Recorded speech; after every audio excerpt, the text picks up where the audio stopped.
I'm floating through the air. আমি বানিয়েছি আজকে দই কাতলা। এই দই কাতলার রেসিপিটা খুব বানানো সহজ, আর হাতের কাছেই সব কিছু থাকে। আমি এই দই কাতলাটা তোমাদের সঙ্গে আজকে শেয়ার করছি।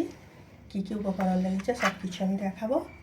তো চলো এখন রান্নায় চলে যাব, কিন্তু তার আগে তোমাদের কাছে একটা ছোট অনুরোধ রইল, পুরো দেখবে, চ্যানেলটাকে সাবস্ক্রাইব করবে, লাইক দেবে, শেয়ার করবে, কমেন্ট করে জানাবে রান্নাটা কেমন হয়েছে। বন্ধুরা, কেমন আছো তোমরা? আজকে আমি এসেছি আরও একটা ভিডিও নিয়ে। আজকে আমি কাতলা করে তোমাদের দেখাবো। তো তার জন্য এখানে আমি 4 পিস কাতলা মাছ নিয়ে নিয়েছি। এটা এখন আমি একটু মশলা মাখাবো।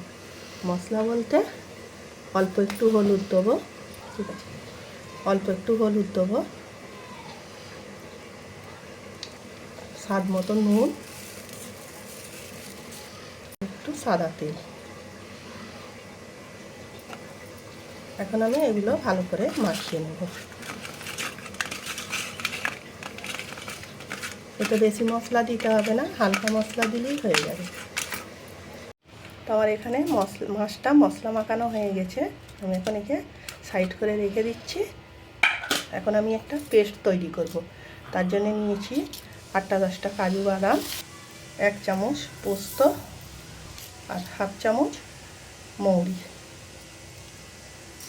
এখন আমি এগুলোতে পানি দিয়ে ভিজিয়ে রেখে দেবো।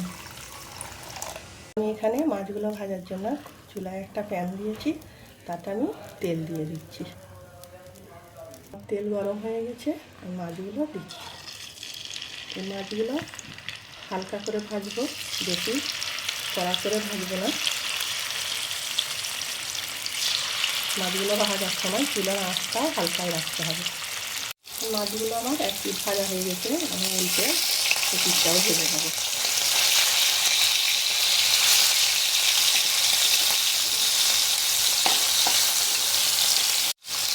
দেখতেই পাচ্ছ, আমি এইভাবেই এগুলো ভেজে নেবো, বেশি লাল করে ভাজার দরকার নেই।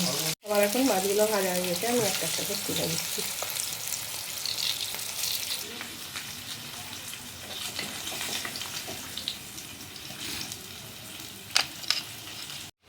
তো এখানে আমার মাছগুলো ভেজে তুলে নিচ্ছি। আমি ওই তেলেতেই দিয়ে দিচ্ছি একটা তেজপাতা, 2টো শুকনো লঙ্কা আর 2টো এলাচ।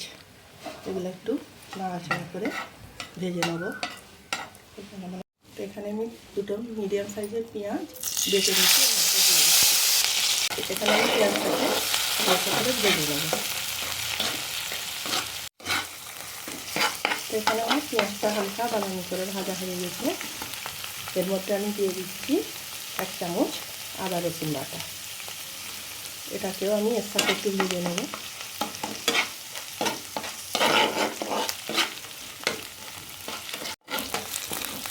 তো এখানে পেঁয়াজের সাথে আদা রসুনটা মিশিয়ে নেওয়া হয়ে গেছে ভালো করে। এর মধ্যে আমি দিয়ে দেবো যে পেস্টটা করেছিলাম কাজু আর পোস্ত, ওটা।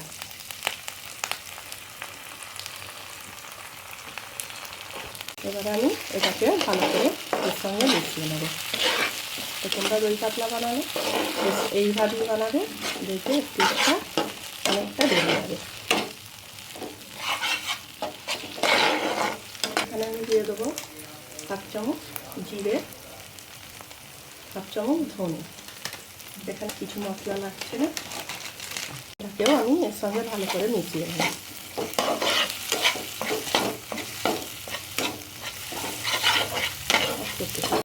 আমার মশলাটার সঙ্গে মিশিয়ে নেওয়া হয়ে গেছে। এর মধ্যে আমি দিয়ে দেবো স্বাদ মতো নুন। নুনটাকেও আমি ভালো করে একটু কষিয়ে নেব।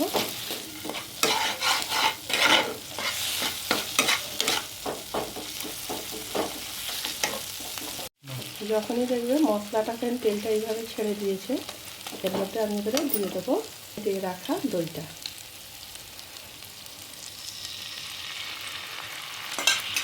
দইটা দিয়ে মেশাবার সময় চুলার আঁচটা একদম লো রাখতে হবে, তা নাহলে দইটা ফেটে যাওয়ার সম্ভাবনা থাকে। ভালো করে এটাকে এর সঙ্গে আমি মিশিয়ে নেব।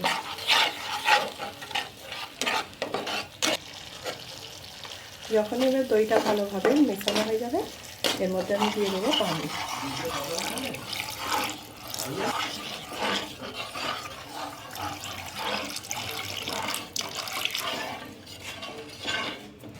পানিটা দিয়ে ভালো করে একটু নাড়াচাড়া করে মাছটা জোর দিয়ে এটাকে ফুটতে দেবো। যখনই আমার এটা এরকম ফুটে উঠবে চুলার আঁচটা কমে দিয়ে এর উপরে দিয়ে দেবো ভেজে রাখা মাছগুলো।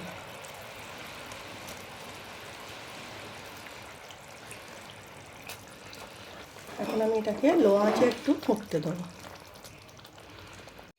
এখন আমার এটা হয়ে গেছে। এর মধ্যে আমি দিয়ে দিচ্ছি দুটো কাঁচা লঙ্কা চিরা আর অল্প একটু ধনে পাতা কুচি, একটু নাড়াচাড়া করে নেব।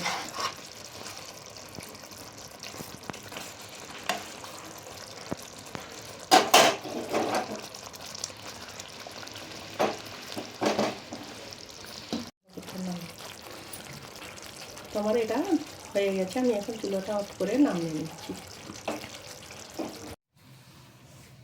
এই দই কাতলা রেসিপিটা গরম ভাতের সাথে অবশ্যই একবার ট্রাই করবে। তো আজকে আমার ভিডিও এইটুকুই। আগামী দিন আসবে আরও একটা ভিডিও নিয়ে।